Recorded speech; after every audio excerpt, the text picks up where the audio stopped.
What is up, guys? It is Tony here with a review of the 32-inch curved Sceptre gaming monitor, which has a maximum refresh rate of 185 hertz, as said in the ad, that is. We'll get to that in a second. And it is 1080p. So first off, right off the bat, if anyone doesn't like 1080p, this ain't for you. Now, I am an old school PC user. I've been using computers since, believe it or not, the late 90s. And 1080p looks good to me. It really does. I don't really mind 1080p as long as I have a big display. The thing I don't like about this is that it's not an ultra wide, which is why I am actually going to be switching to an ultra wide, which I will have a review on soon, from the same company, from Sceptre. Reason being, there are a lot of things to like about this Sceptre display, but this review had to be made because I'm going to be honest with you about a few flaws with this display. So first off, you can see it's on this screensaver right now. Looks good, but honestly, when you see this screensaver on my MacBook, you'll realize that you're missing out on a lot of color on that display. And no, it's not the settings. This is the most colorful setting I could find for the Sceptre. So you're missing out on a lot of colors on these panels. These are really quick and cheap panels that get you your refresh rate for really cheap. You can see there's a little bit of color, but man, this is like iPad vibrancy, this Retina display, which is to be expected. So, you know, for what it's worth, if you're used to seeing really colorful displays constantly, this is going to be a bummer. Beside that, sharpness is just as expected for a 1080p display. You'll notice that, yeah, when you zoom in on text, each letter is made up of like 30 pixels. So, yeah, you know, you're going to notice that some letters look a little pixelated, especially as they get smaller. But to me, that right there doesn't look bad at all. It's legible to me. But some people do claim that that's not legible enough for them. Fair enough. Maybe as my eyes age, I'll start to feel the same way. I don't know. But for me, and I'm someone who uses Retina displays on my iPad Pro, on my MacBook Air, I use Retina displays. To me, 1080p still looks adequate for a desktop where I'm sitting back most of the time, about here. You know, so it's really not a big deal. It's really not a big deal for me. But I do want some more screen real estate. But of course, this is a $230, $240 monitor. So getting ultra wide would be, you know, kind of a crazy bargain.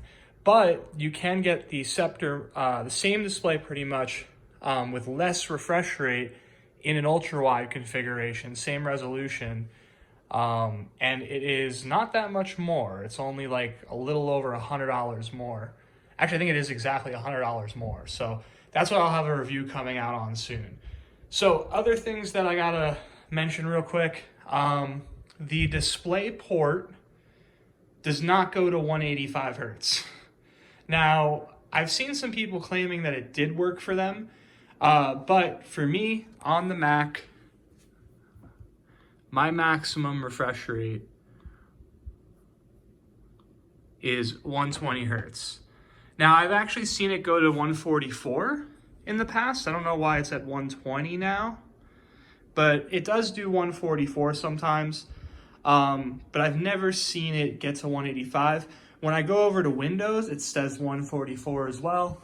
DisplayPort, for whatever reason, and I'm using the provided cable, DisplayPort, for whatever reason, even directly into my RX 580 on my Mac Pro, is not working for me. So that is kind of odd. I don't know if it's a unique issue to some of them, because some people say it works, a lot of people say it doesn't. So don't expect that 185 hertz. Expect 144, which is good. It's adequate for, you know, a nice solid 60 frames a second. But if you're going for anything more, look elsewhere. The other small issue, kind of a big issue, is the menus. So for one, the buttons are hidden behind and they're very nondescript. They all feel the same. So you have to kind of memorize where they are. So there is the input. As you see, you wiggle around the display a lot. It's like the display is going to fall over on you. Here is the menu for adjusting. Whoops, see, it's very hard to use.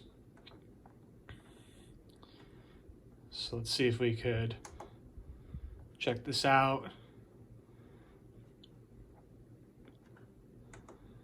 I don't know. It's really hard to use. Like, I don't even want to demo it. That's how bad it is. And Scepter's noted for that. So is the other cheap brands that sell ultra wides and curved displays on Amazon. So basically, expect the user experience to be rough, but if you're willing to work with it, it's going to give you a result that's adequate.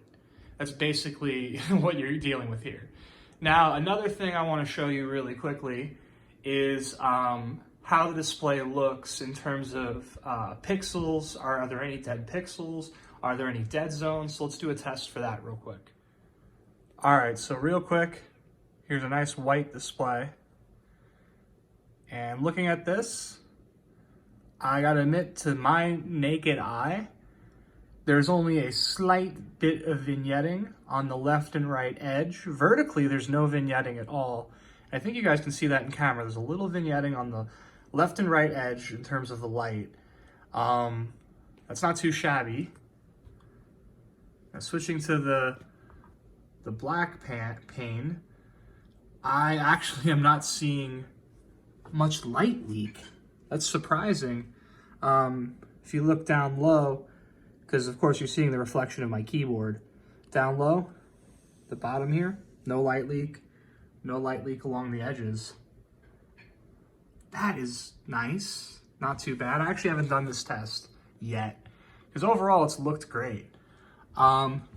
So dead pixels, looking around here, I don't see, and you know on a 1080p display they stick out like a sore thumb. None on the red. None on the green. Nope. None on the blue.